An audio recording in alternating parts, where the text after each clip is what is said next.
Thank you so much, Jason, for joining us. I welcome you all to the 3 days important MasterCamps that we're going to be conducting on important aspects of blockchain technology. And who better than a veteran joining us? That is Jason right over here.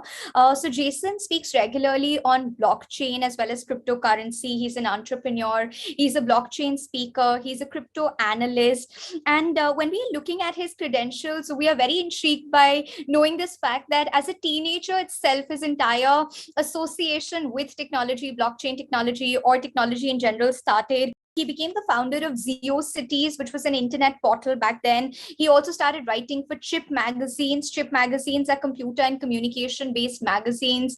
He then went on to study at the University of Texas, Austin, and then did stellar work there as well, being the founder of multiple award-winning companies, especially in the Internet of Things and blockchain space.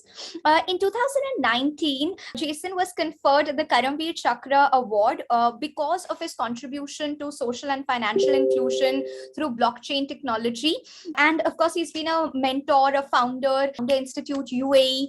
The beautiful aspect is that, the fact that, of course, his entire association with technology did not stop him from being completely associated with the topic, which is so close to his heart. He was the founder of LD Kids, which was Learning Disabled Kids Support India. And here we are able to see that, his entire, I can just go on and on talking about the credentials, but we're really excited to starting the 3 days master bootcamp. Jason, I'll let you spearhead the conversation. We're really looking forward to the masterclass. Over to you. Sure. Thank you so much, Niyuja. I'm very pleased to be part of this. Thank you so much to Masters Union for having me. So again, thank you everybody for joining. So this is a 3-day sort of workshop on NFTs.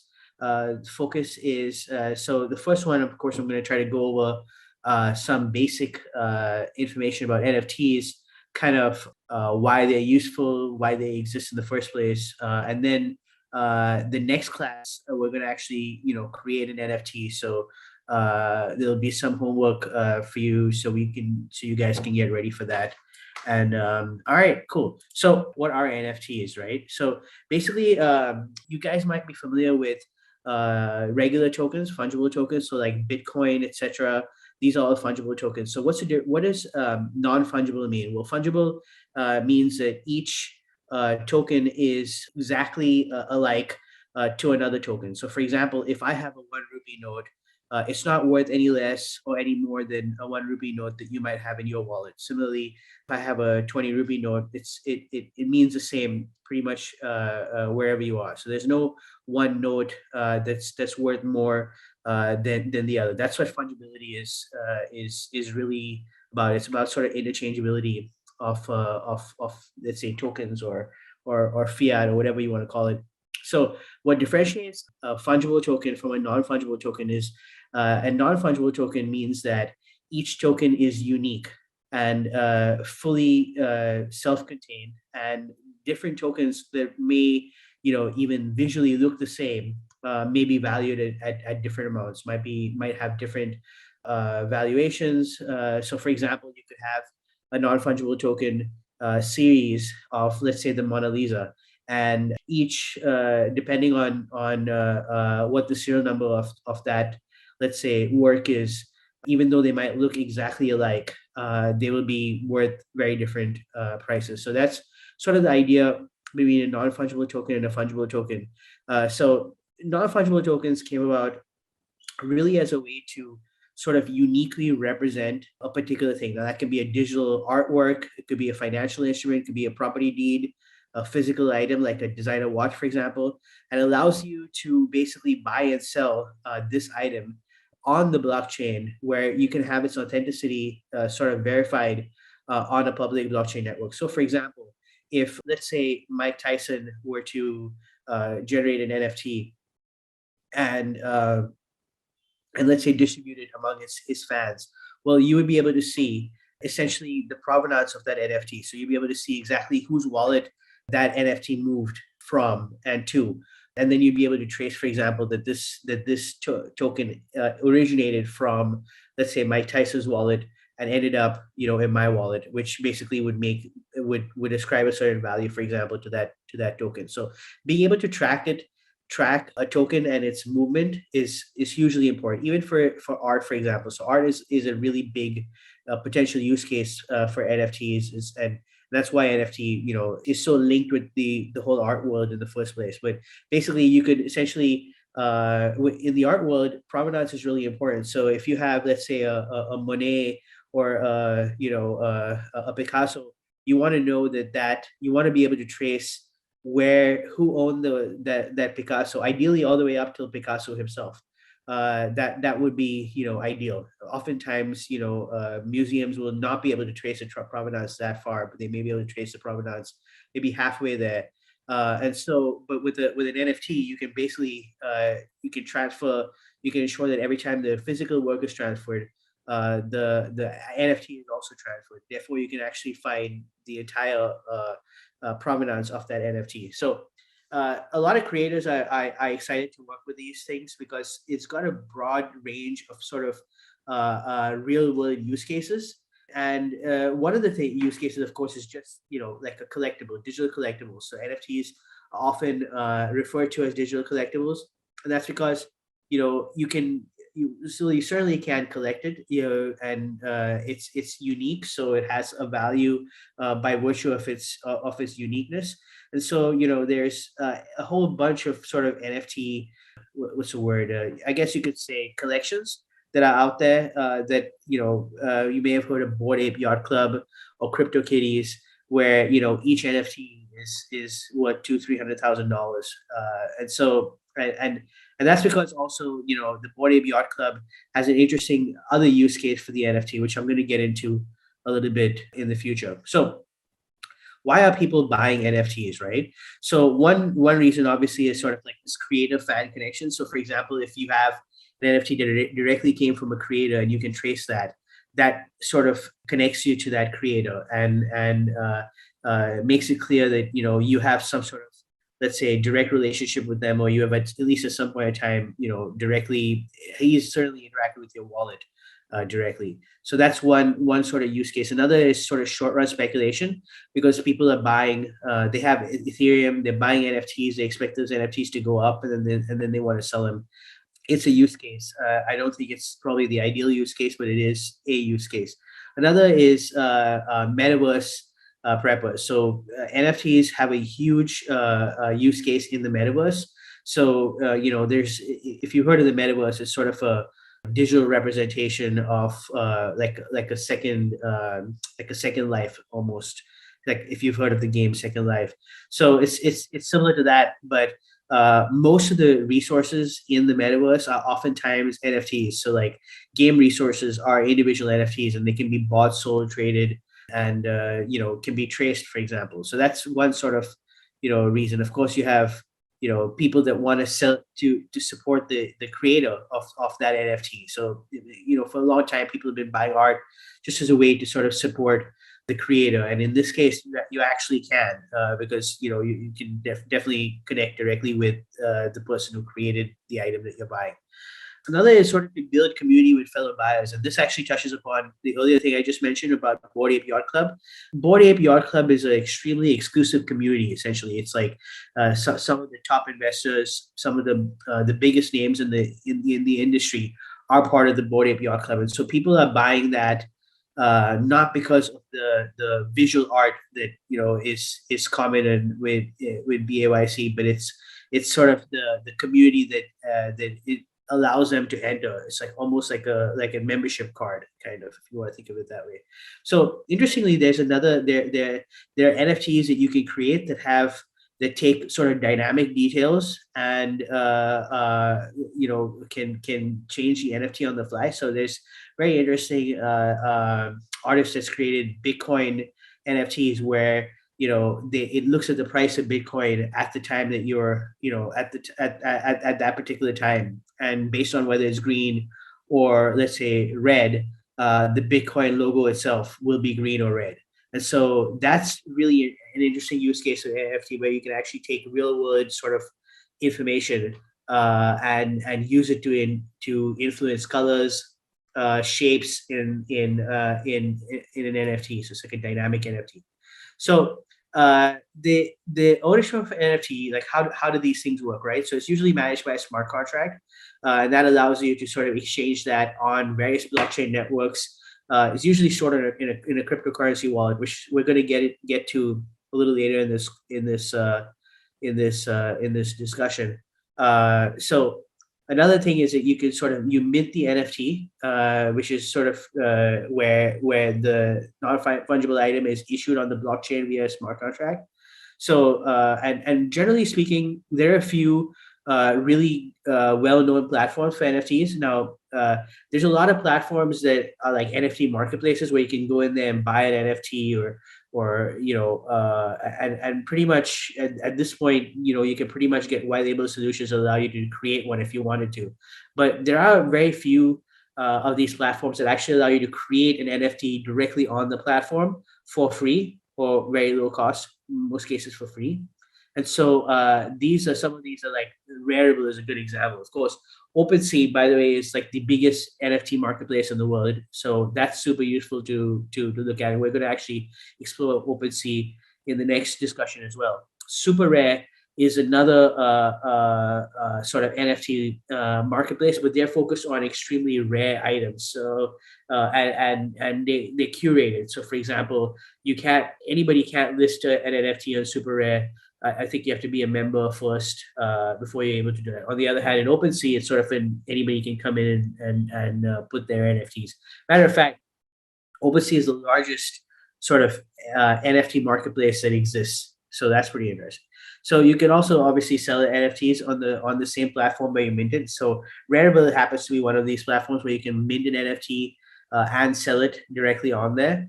And of course the traceability and is built into the NFT. So here are some of the NFT marketplaces that I spoke about: Rarible, OpenSea, Super Rare. You kind of see, yeah, you can kind of see these are the examples of NFTs. Usually, for some reason, conventionally, NFTs tend to be, a square, but they don't necessarily need to be. That conventionally does seem to be a pattern that's emerging. And so you have these various different artworks. Then you have their price.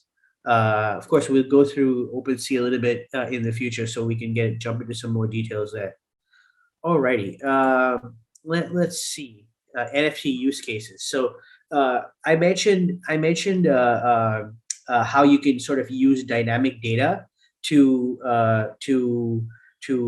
influence an NFT in real time. So this is a great example where you have this artist called Matt Kane, who uses essentially 24 layers.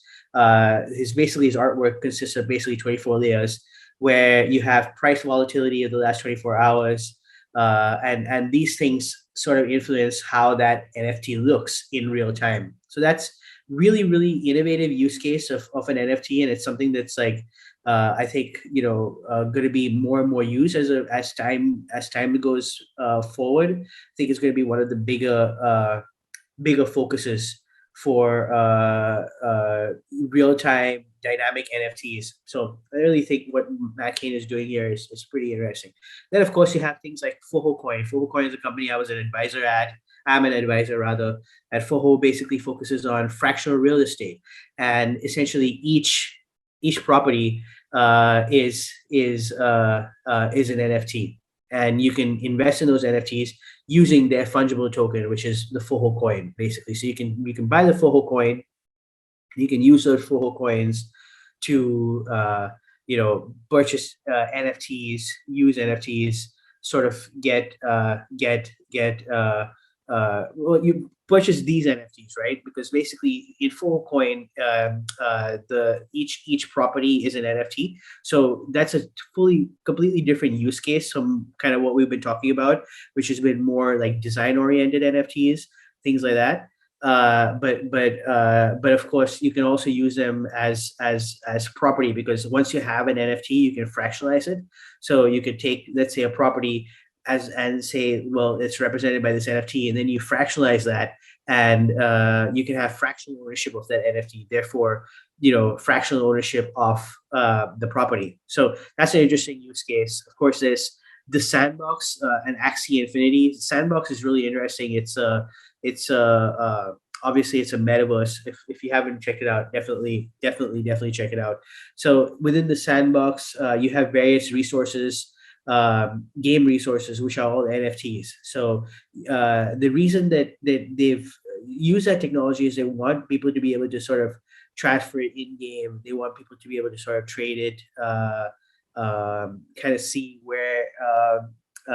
Create a marketplace basically for these game resources. So, for example, maybe so for example, in Decentraland, which is another metaverse, each of the properties in Decentraland are an NFT basically, and you purchase those properties using the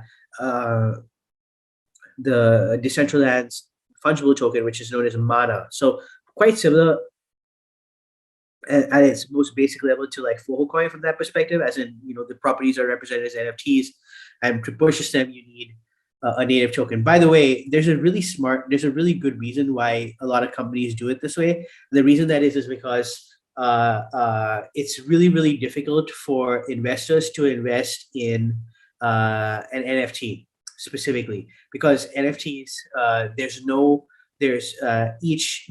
each token is different and is unique, as I mentioned earlier. Because that's the case, there's no the price of one token has very little, if any, influence on the price of another token. So because I own, let's say, a certain number of NFTs, and other people own, the same kinds of NFTs, that doesn't really mean that they may be worth the same, right? They may be completely different. So that's why, from an investor perspective, like if I'm holding an NFT, I'm not able to say in my portfolio how much that NFT is worth with any degree of certainty. I can only say how much I paid for that NFT. However, there's no standard price of that NFT. Whereas in contrast, when you have a fungible token, that is being traded live on an exchange, generally speaking. So when it's traded live, there's a market value for that fungible token.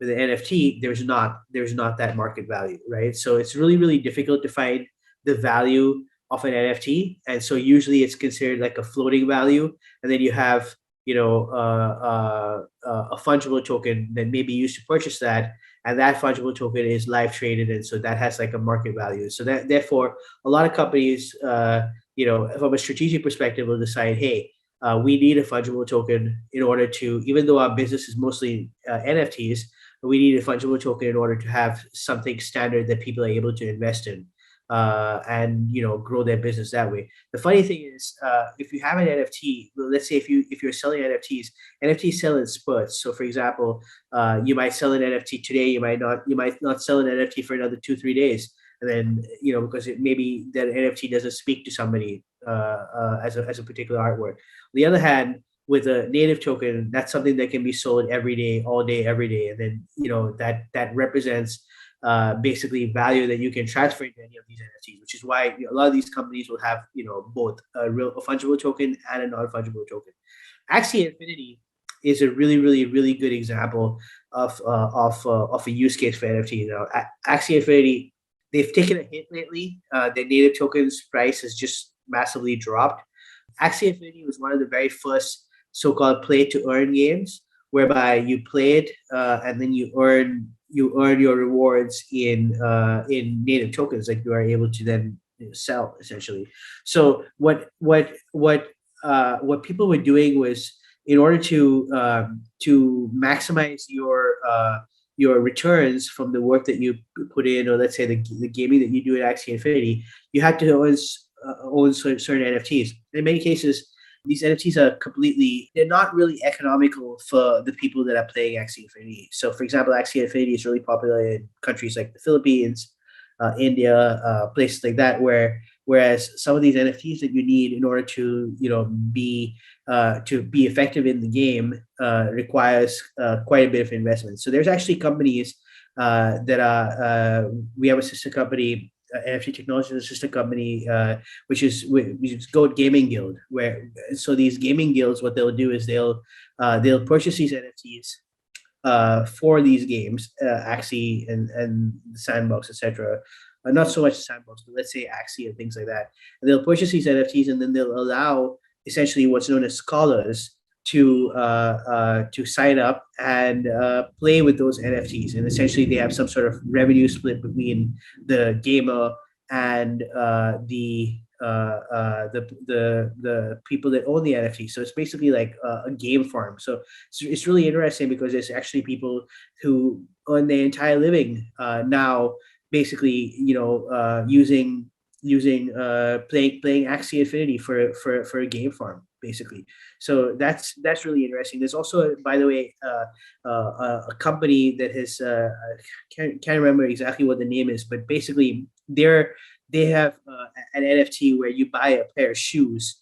There are obviously like different designs and different shoes, and based off of how much you spend for your shoe, you might earn more or less. But basically, they pay you to exercise, and the more you walk, the more points you get, and essentially the more valuable your tokens become.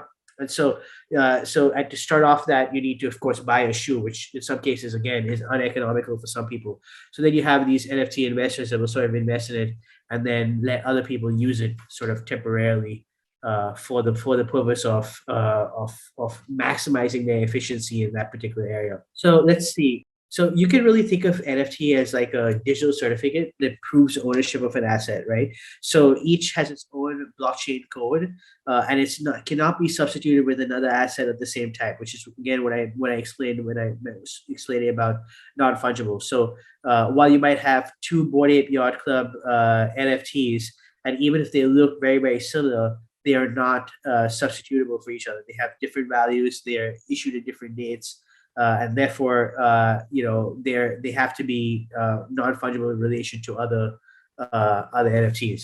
So there's a couple of things that's sort of the key takeaway. But I'm going to jump into a couple of things that we'll work into that we have to do for next time, right? So we're going to go over some of these right now. One is setting up your MetaMask wallet, which is necessary to sign up to Rarible. So, by the way, Web3 sign up forms that people are used to, it's essentially your account is linked to your wallet, right? So the wallet is the be all end all of the Web3 sort of ecosystem, where you really need a wallet to log in. You need a wallet to sign transactions, to click on agree, for example. It's cryptographically signed. And so sort of your first step is setting up a MetaMask wallet. I'm going to show that to you here in a second. And another would be, of course, signing up on Rarible, and then, of course, connecting your Rarible to your MetaMask, and then also signing up for OpenSea, which is sort of one of the biggest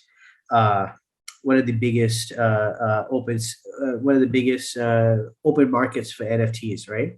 So let us jump into that for a second. I'm gonna share my screen. So here we go. This is Rarible. I mentioned sort of Rarible is one of the bigger markets really for NFTs, and also one of the most popular places to create your own NFT. So these are sort of examples of NFTs. Some of these are animated, some of these are not.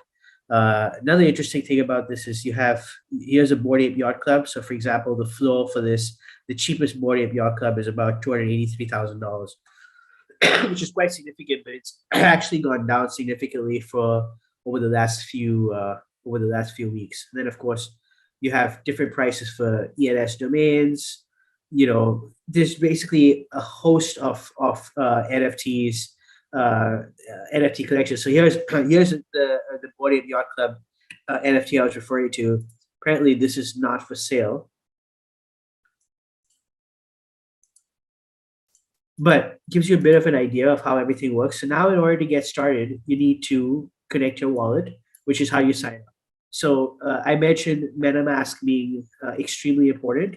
And this is how you do that. So I purposely set up a new environment here for us to sign up for MetaMask and get this done. So the first thing you do is sort of install MetaMask for Chrome,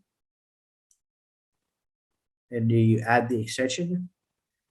So this is something, by the way, you should work on next time, so that we can sort of jump into creating an NFT, which is going to be an important part of the next experience.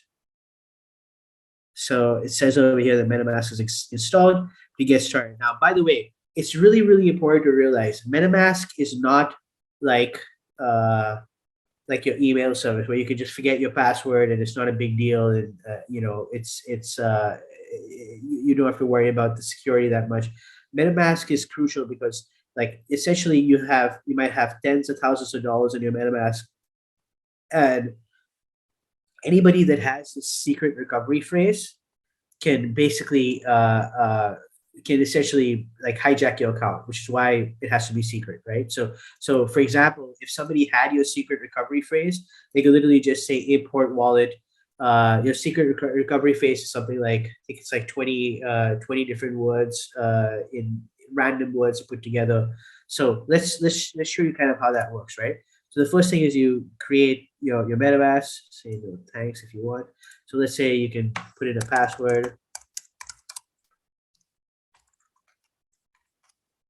But by the way, this password is only if you have access to this device.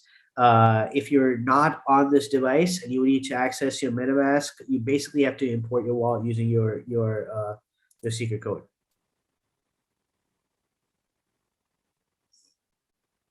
So definitely watch this video. It explains to you sort of like the importance of security with MetaMask. So MetaMask is, like I mentioned, it's something where you can store a large amount of funds, and so you want to make sure that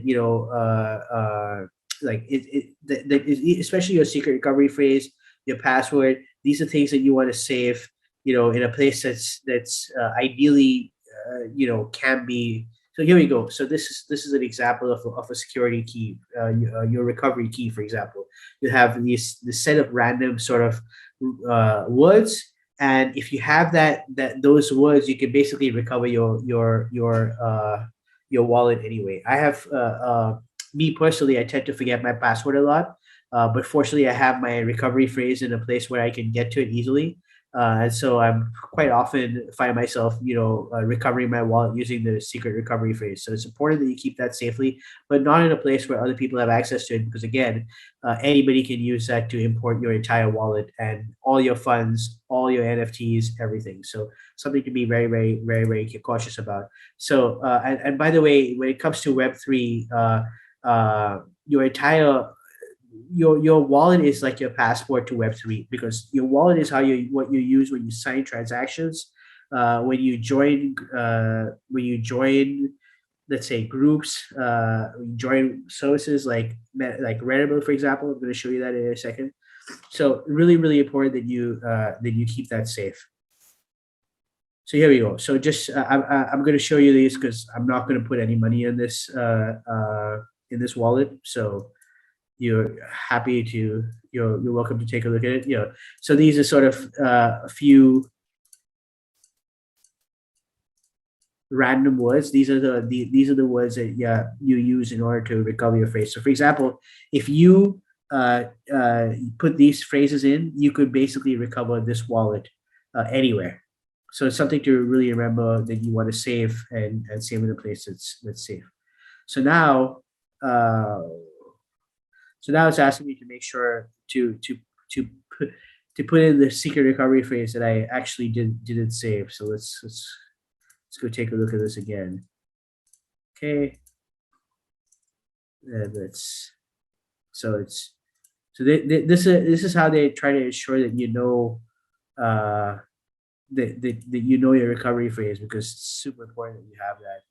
And then let's see, people, virtual, auction, critic, valid, and hurry.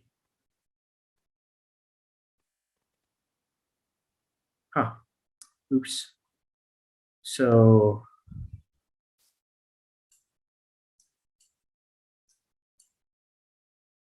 yeah, well, I messed that up. So visit was supposed to be over there.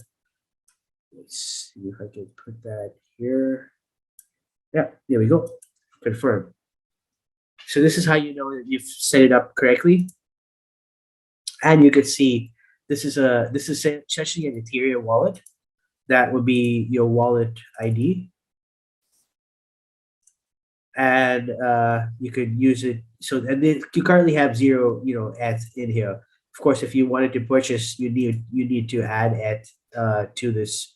That's Ethereum, obviously, to this wallet. In order to do that, you basically just send Ethereum to this wallet address, and then it will just pop up right here, and then you can use that Ethereum to purchase NFTs on Rarible, for example. So let's go back to Rarible, and we've already installed MetaMask, so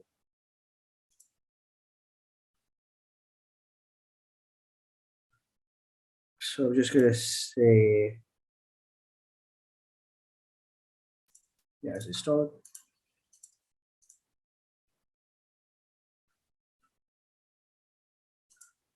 Yeah, let me try this again.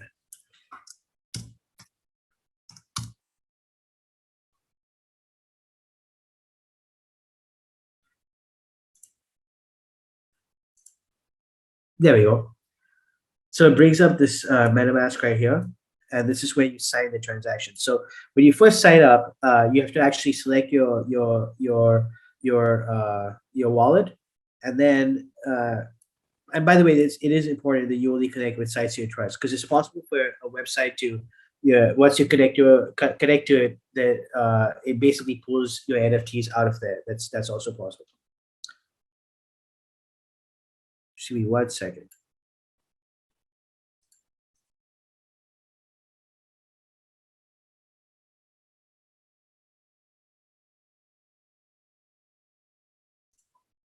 Okay, cool. So you have the option to connect to that account, and this allows basically MetaMask. I'm sorry, this allows Rarible to see your address, your account balance, activity, and to suggest transactions to approve. So you say okay, you connect them,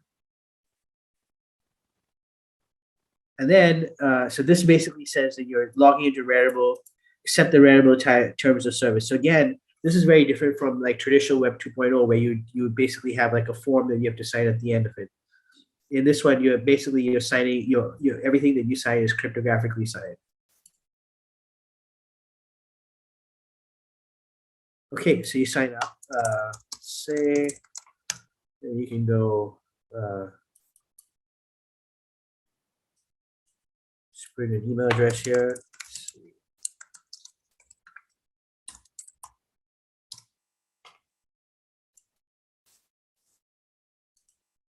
Actually, try.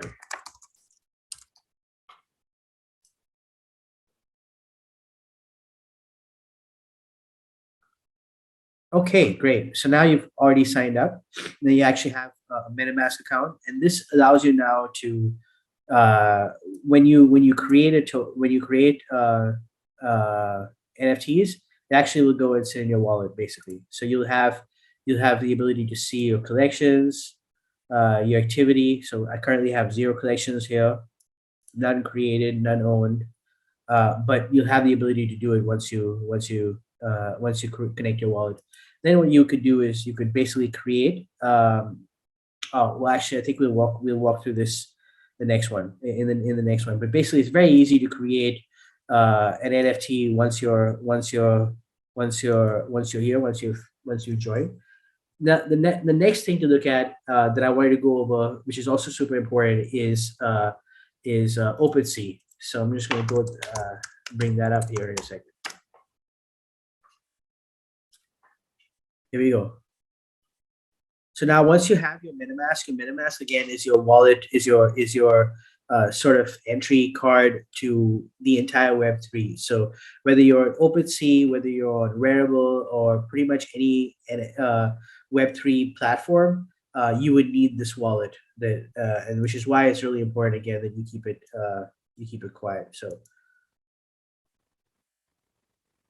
keep it secure. So here's how you connect your MetaMask to OpenSea. Next, these are the permissions that you're allowing.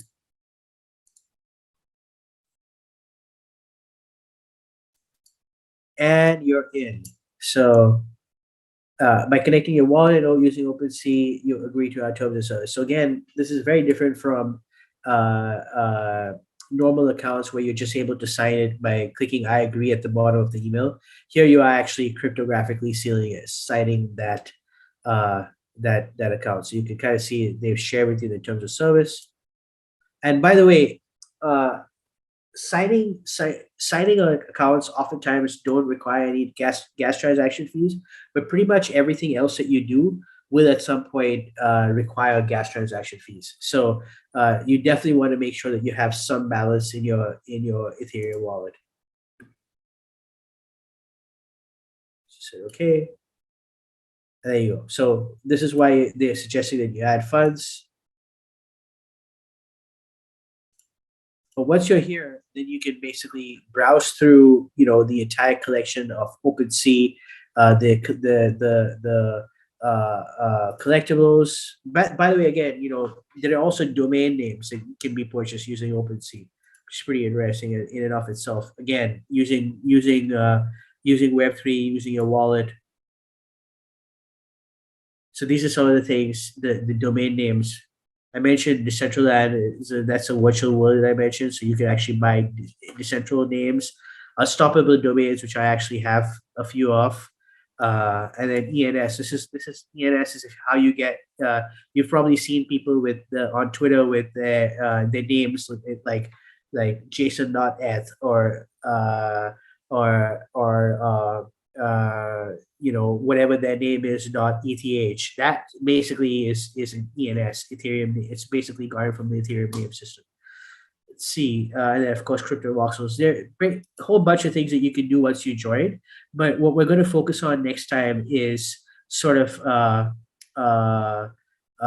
creating an NFT and then listing them, and then so basically getting it to a point where you can actually create your own NFT and sell it. For next time, we definitely need to have you sign up for the MetaMask wallet. Again, keep be very very aware of the security implications of that. Also sign up for Rarible.com, which will allow you to basically create your NFT, which is what we're going to be doing next time. We're going to be creating an NFT. Connecting your Rarible to your MetaMask is fairly simple because they actually prompt you to do that once you sign up with Rarible. Actually, ask you to either create a MetaMask or connect a MetaMask. So in our case, we created one. And then we connected to Rarible. Fairly simple, fairly straightforward. Also, sign up for OpenSea.com, which basically is one of the biggest NFT marketplaces in the world, which is basically where you'd want to list your NFT if you wanted to, give it the biggest audience, access the biggest audience that you could possibly get to.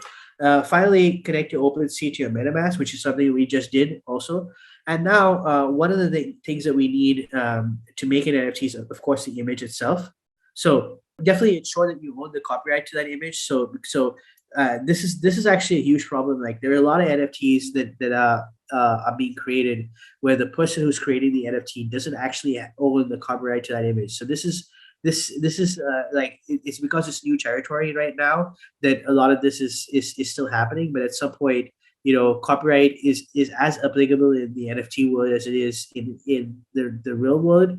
And so you can only NFT something that you have the copyright to. So for example, or that you own. So for example, somebody famously took a Banksy painting, created multiple NFTs, a certain limited run of those NFT copies of that, and then destroyed the original. So, which is probably ill-advised, but basically the point was that what he was doing was he was transferring the value and the scarcity from the physical artwork that he had into basically these digital artworks, and they essentially was a series of a limited edition series of it, which he then turned around and sold. So that's obviously one of the use cases for NFTs. So I think with that, maybe it'd be a good idea to sort of jump into questions and comments, and any other suggestions that you might have, things that you wanted to do next time, or if you had any questions. Thank you so much for that particular masterclass. I think it was really knowledgeable, and thanks for giving us that pre-work as well. There was a question that a couple of them had. How was Axie Infinity hacked? So could you help us understand that? And of course, I'll just help you moderate the questions as well, and then you can help us with the answers. That'll be very helpful. All these NFT collections, basically everything is on the blockchain, and so there's obviously people at every time. These are governed by smart contracts, and the smart contracts, they really have there's smart contract auditors. So, for example, companies like Quill Audits. There's a few others internationally recognized. Certic, for example, is a big audit company. Essentially, you have to audit the smart contracts, because if there's any option for what's the word, exploitation, that could very easily happen, and you could lose. You could lose a lot of funds. So I think turned out there was some sort of error in the smart contract, which somebody was able to take advantage of and use it to drain funds. And this happens with some regularity, unfortunately, in the Web3 blockchain space. And then the reason that is because a lot of this code is on GitHub. So basically, when these smart contracts, a lot of them are public, and they're stored on a platform like GitHub, where you can basically just go in there and audit it yourself. The reason is because of the main purpose being sort of transparency. However, it does open up all these projects to essentially people that are looking at, hey, how can I use malicious code to drain, let's say, this particular project of money. And this has happened a lot in DeFi.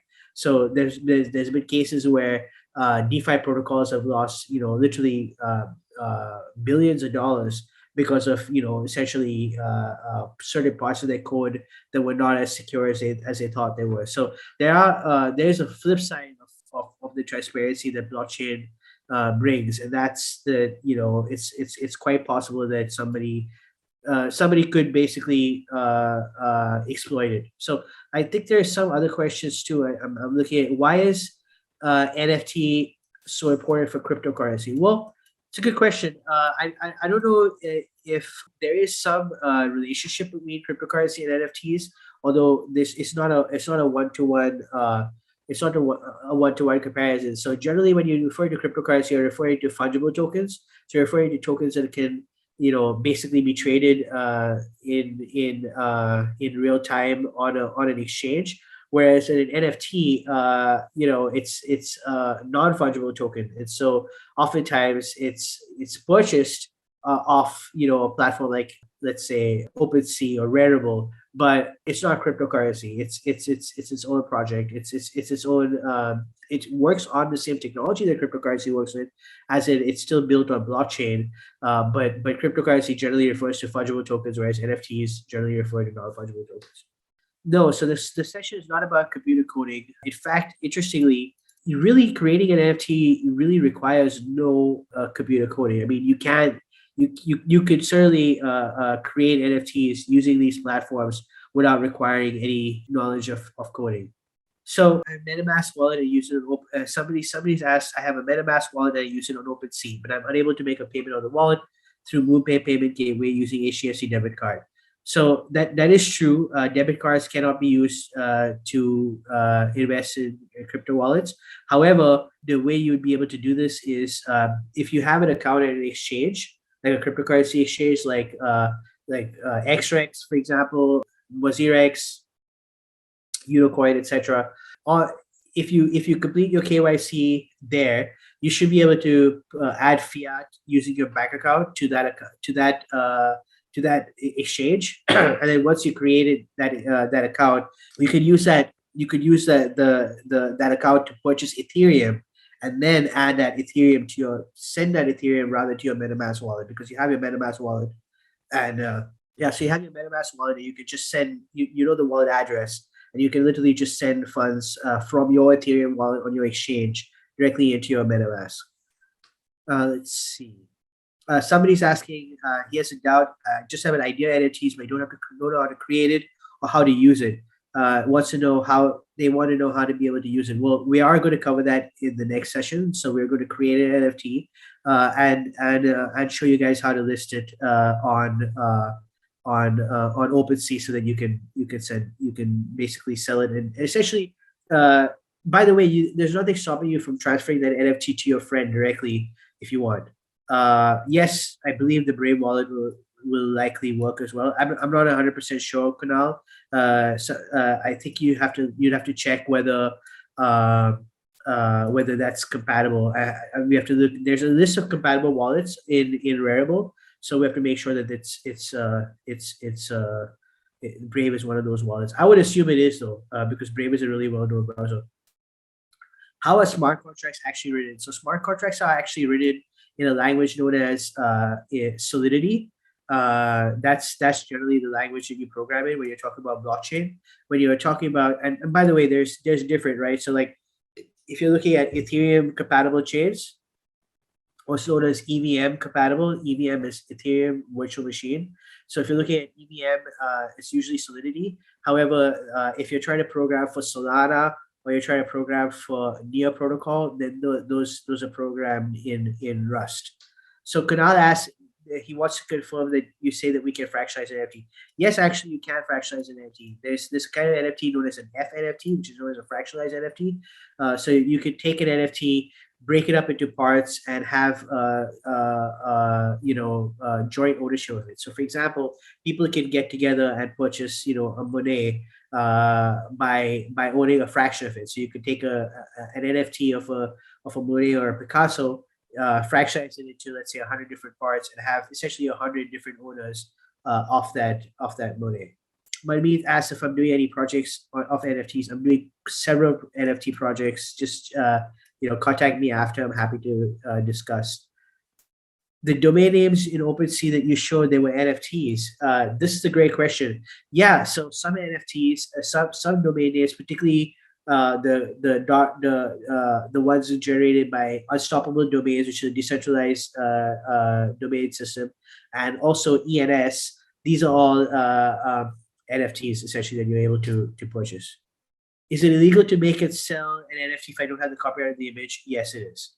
Okay, somebody's asked if he has an account on CoinSwitch Kuber. Would that work? Yes, it would. You just have to buy Ethereum off of CoinSwitch and essentially load that onto your wallet, your MetaMask wallet, by basically just sending it there, because you have the address of the MetaMask wallet,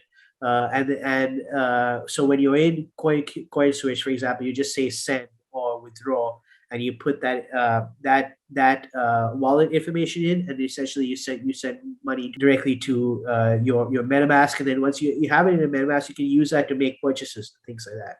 Another question somebody's asking is about gas fees. Yeah, I mean, gas fees. In order to do anything on Ethereum, you require gas basically, and the gas, the thing that makes Ethereum run is Ether, right? So when you talk about Ethereum being a utility token, the reason that is because the Ether, which is the individual Ether, are actually used to power dApps. So the decentralized apps that are created in Ethereum, in order to run them, in order for them to be the same way as, like, if you guys are familiar with Amazon Web Services, where essentially you're paying for processing power, it's quite similar with that when you're talking about like Ethereum. So, for example, if you had an Ethereum dApp, you would require Ether to run that, and so that's kind of what the use case for Ether is in the first place.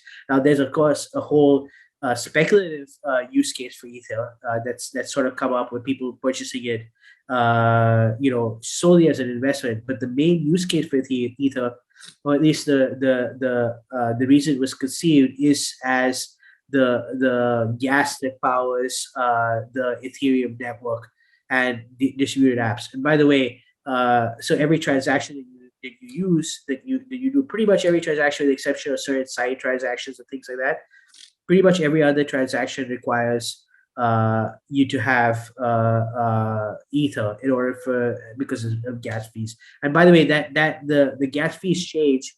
It's based in real time on network congestion. So depending on how congested the network is, you might require a much more amount of ether to ensure the transaction goes through. So Abhishek Bindal asks, do you need to be good at illustration to create NFTs itself? So this is a very good question, right? There are actually, I would say, probably three different kinds of NFTs. One is NFT that's made solely for visual value. So that's, as you see, there's a lot of really fancy artwork that's made that's that's been made into an NFT, and people are purchasing that for the artwork itself. So that's what I would say, call a visual NFT. Then there's another set of NFTs which are like utility NFTs. Now in those cases, the artwork might actually be incidental. What you're actually purchasing is you're purchasing like you're purchasing like a ticket to a membership club.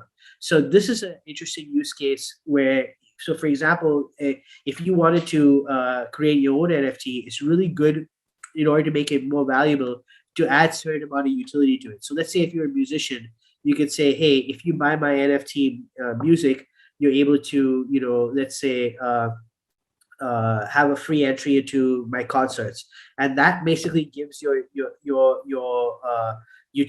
token utility beyond like solely visual or let's say solely audio. It allows them to use an NFT as a membership card into a club. And that's sort of like one of the things that tend to be the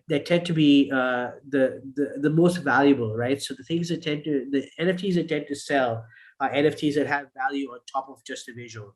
And of course, there's another set which is basically people that are buying NFTs as collectibles. Now that can be because they have some visual, because they have something visual about them that the person likes. But it could also be something as simple as that NFT was owned by somebody else more famous than them. Okay, what is the difference between DeFi and NFTs? That's a good and our NFTs also transacted on other blockchain networks other than Ethereum. Yes. So good question. First thing is yes, they are transacted on other blockchain networks other than Ethereum. One of the biggest networks is Wax for NFTs. So I think right now they're working on creating a bridge between Wax and Ethereum. So for example, you could take tokens that are on the Wax blockchain and then basically move them onto Ethereum, and you require a bridge for that. So one of the things that when you're creating an NFT is it actually gives you the option to create on a different network. So for example, Polygon fees tend to be really low, but they've had some reliability issues of late. However, they are one of a multi-billion-dollar company, definitely worth looking at. But anyways, yeah, you can actually create NFTs on different blockchains. In fact, most blockchains other than Ethereum are actually cheaper to create NFTs on, but some of them are not as popular because Ethereum has been around for a much longer time and things like that. So do we have to pay for selling an NFT? Do we have to pay for adding an NFT? Actually, no. You can create it in such a way where basically the person who is purchasing the NFT can the person who's purchasing the NFT essentially mints the NFT at that time, right? So it depends on how you actually set it up. We're going to work on that in the next session where we actually will create an NFT. Manmeet is looking for my LinkedIn ID. Feel free to contact me on LinkedIn. Just Google my name. If you Google my name, Jason Fernandes, it should just Jason Fernandes. It should come up with all my social media, Twitter, Facebook, Wikipedia, whatever. LinkedIn as well. You can definitely add me. Feel free to contact me at any time. Bhupinder Jeet Singh asks, when you say copyright, do you mean the act that the copyright needs to be registered in order to sell the NFT, or just have the picture data from the phone and produce the NFT token belongs to the creator? That's a good question. So copyright doesn't necessarily need to be registered by law.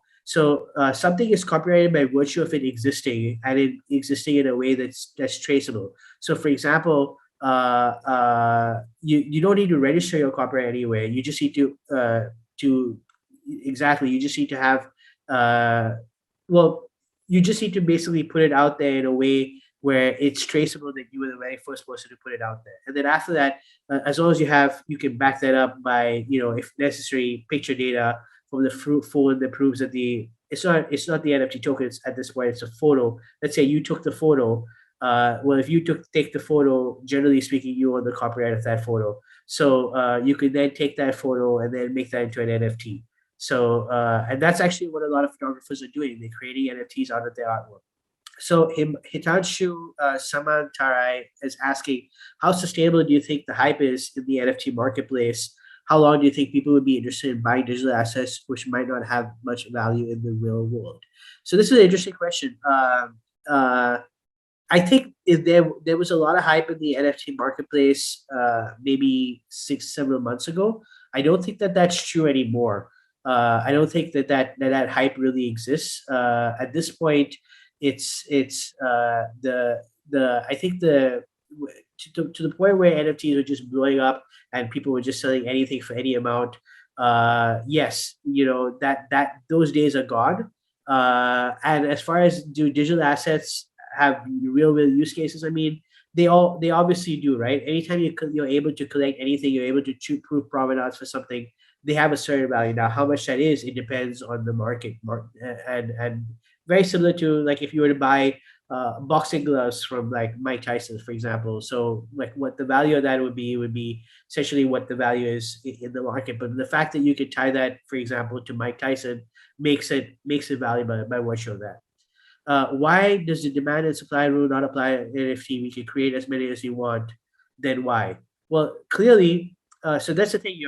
You're yes, the demand and supply rule does work when it comes to NFTs. You can create as many as you want, which means that you can increase the supply, but you can't control the demand, right? So you have to ensure that the demand meets supply, or ideally, the demand exceeds the supply. That's sort of when your price of your NFT will start going up. So you can create as many NFTs as you want, but that doesn't mean that the demand is going to be as elastic as the amount of times that you create the NFT, basically. Can NFT help us in real life? Well, that's a good question. Depends on what kind of NFT it is, right? Like if you're trying to break into, let's say, if you're trying to be like a really well-known investor in the NFT space or the crypto space, and you were to buy a BAYC, that would bring you in close proximity to some of the biggest players in the space. And so, yeah, in that sense, it can help your career in real life. Now, you can also buy NFTs as just straight collectibles to buy art because you're a fan of art. So is that helping you in real life? I'm not sure. It depends on how you define help, but certainly they have value in the real world. Bhupinder Jeet Singh asks, does a payment made by the buyer to the seller get credited to the seller instantly, only when the supply of the NFT is fully complete? Like I put a T-shirt on the NFT token. So it depends, right? I mean, yeah, when you sell the NFT, the whole NFT is sold. So the assumption is the NFT is a discrete item that's being sold.